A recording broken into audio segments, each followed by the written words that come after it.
a decisão do ministro Gilmar Mendes adiciona escárnio a um contexto que já é bastante vergonhoso, né? Porque o ministro havia derrubado a decisão desta mesma CPI, a CPI do crime organizado, que determinou a quebra dos sigilos da empresa do ministro Dias Toffoli. O Congresso Nacional não pode convocar ministros do Supremo, mas o próprio ministro Toffoli admitiu que é sócio de uma empresa, que tem também como sócios lá 2 irmãos dele, e essa empresa vendeu as suas cotas no resort Itaiaiá, lá no Paraná, para um fundo, esse fundo Arlim, que tem como titular o cunhado do Daniel Worcar, o Fabiano Zettel, e que era gerido ali no balaio da REAG. O Master e a REAG foram liquidados pelo Banco Central. A atmosfera é de crime organizado. Por que não a CPI investigar este episódio? Agora, para contornar esta primeira decisão do Gilmar Mendes, que obstruiu a quebra de sigilo, derrubou a quebra de sigilo da empresa do Toffoli, a CPI resolveu quebrar, então, o sigilo do fundo Arlim, que é o fundo gerido pelo Fabiano Zettel, que enfiou 35 milhões de reais no resort para adquirir a cota da empresa do Toffoli. E aí vem o Gilmar e derruba também a decisão da CPI relacionada a este fundo. Significa dizer, Fabiola, que para o ministro Gilmar Mendes, o ministro Dias Toffoli e os seus irmãos, a sua família, são personagens mais inimputáveis do que menores de idade ou indígenas isolados. Porque ele é um ser acima de qualquer suspeição, é um ser inexpugnável, invulnerável, não pode ser investigado, nem que seja indiretamente.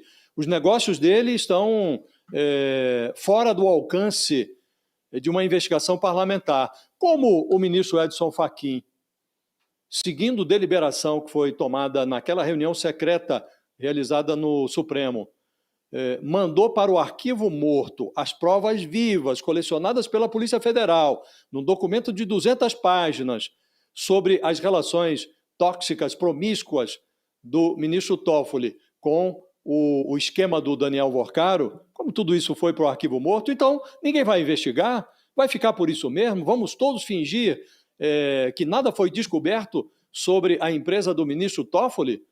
Se for assim, então, o que o ministro Gilmar Mendes está pretendendo é que o Brasil e os brasileiros façam papel de bobos em nome da rigidez moral do ministro Dias Toffoli. Então, devemos todos nós fingir que nada está acontecendo para que o ministro Toffoli não seja incomodado e que permaneça com a toga sobre os ombros, ainda que ele não mereça envergar essa peça do vestuário dos ministros do Supremo. Então, realmente, Fabiola, adicionou-se escárnio a uma cena que já era, em si mesma, vergonhosa.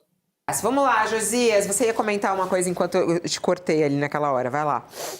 Não, é importante, Fabiola, nós analisarmos o contexto em que se dá essa decisão do ministro Gilmar Mendes, né? O Gilmar Mendes sabia o que estava fazendo quando, no final do ano passado, alterou, em decisão monocrática, individual, numa canetada, alterou as regras de tramitação de pedidos de impeachment contra ministros do Supremo, no Senado. Ele, como que prenunciava o que estava por vir, né?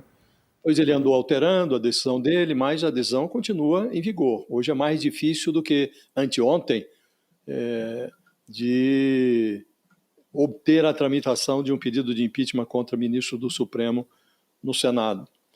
E ele agora faz o que pode e roça o que não pode para impedir o avanço de investigações contra togas, sobretudo a investigações contra o amigo Dias Toffoli, né?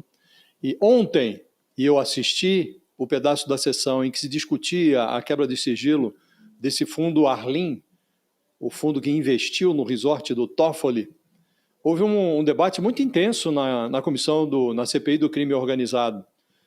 Mobilizou o relator, o senador Alessandro Vieira, mobilizou também o presidente da comissão, o Fabiano Contarato, e discutiu-se exatamente isso. Olha, houve aí uma decisão da CPI do INSS que aprovou um conjunto de quebras de sigilo e isso foi derrubado pelo ministro Flávio Dino lá no Supremo. O Alessandro Vieira criticou muito o Flávio Dino, que a decisão da CPI do INSS foi submetida, houve um recurso da bancada do governo, foi submetida à análise da assessoria jurídica do Senado e concluiu-se que o processo foi regular, porque está previsto no regimento interno do Senado, não houve nada de irregular naquela votação. E ontem, na discussão que se travou ali na CPI do crime organizado, havia um consenso em relação à aprovação, ninguém se contrapôs à quebra de sigilo do fundo Arlim, o fundo que investiu no resort da empresa do Toffoli. E não havia, o que tinha oposição, requerimentos que não tinham consenso, foram retirados da pauta. Isso foi deixado muito claro no pronunciamento que fez lá o presidente da comissão, o Fabiano Contarato. E ele disse, olha, havendo oposição, podemos aqui votar um por um. Mas não havia contraditório. E foi aprovada a quebra de sigilo. Aí vem o ministro Gilmar e interrompe ou suspende a decisão da comissão e ele menciona a decisão do ministro Flávio Dino, que interveio também na atividade legislativa para declarar nula a decisão da CPI do INSS, que quebrou lá em conjunto, num bloco, vários sigilos, né?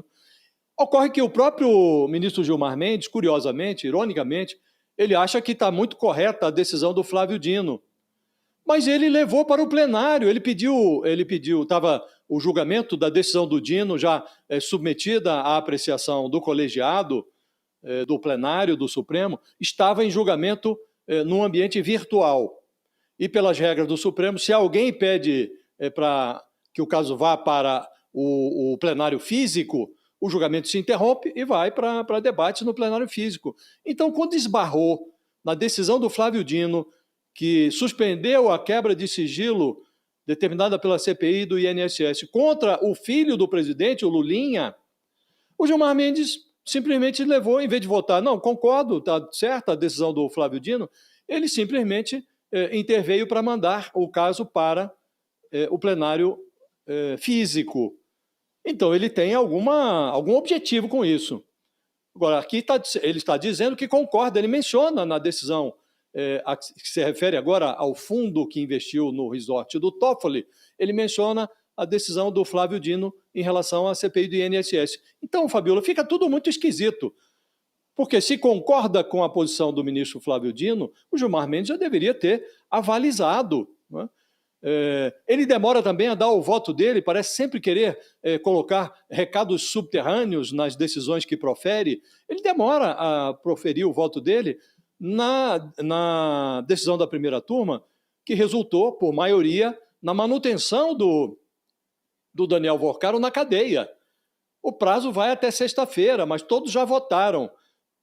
Está lá, 3-0, esperando o voto do ministro Gilmar Mendes, que não sabe a razão, demora em votar. Então é tudo muito nebuloso, Fabiola. Agora, a CPI sabia que isso ocorreria e já se comentava ontem lá no debate, eu assisti ao debate, e já se falava nessa posição que o Supremo adotaria. Hoje, o ministro Gilmar Mendes está com a caneta na mão e tem todas as condições para fazer o que está fazendo.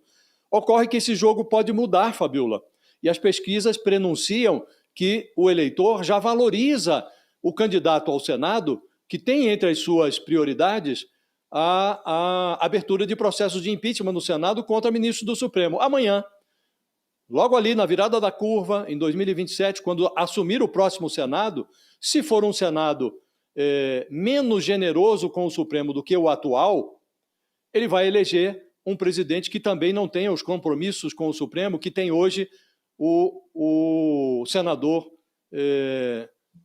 que preside o Senado Federal e o Congresso hoje, o Davi Alcolumbre. Então, a cena pode virar e amanhã a caneta pode mudar de mãos, Fabiola. Amanhã a caneta pode estar nas mãos de senadores que vão rubricar pedidos de impeachment contra ministro do Supremo e submetê-lo a um presidente que não terá o rabo preso do Davi Alcolumbre, ou pode ter outros compromissos que não os que o Alcolumbre tem hoje com o Supremo, e aí vai se abrir processo de impeachment contra ministro do Supremo, e talvez o Gilmar Mendes não possa fazer nada para impedir o que hoje ele contribui para criar um ambiente que levará a este futuro que não está distante, Fabíola, já se vislumbra no horizonte. Daqui a pouco pode haver um Senado menos amistoso com o Supremo do que o atual. E aí o Gilmar Mendes pode ser que lá na frente ele lamente ter contribuído para a formação desse caldo. O caldo está sendo aquecido, o caldo já está borbulhando e em 2027 podemos ter outro cenário, Fabíola.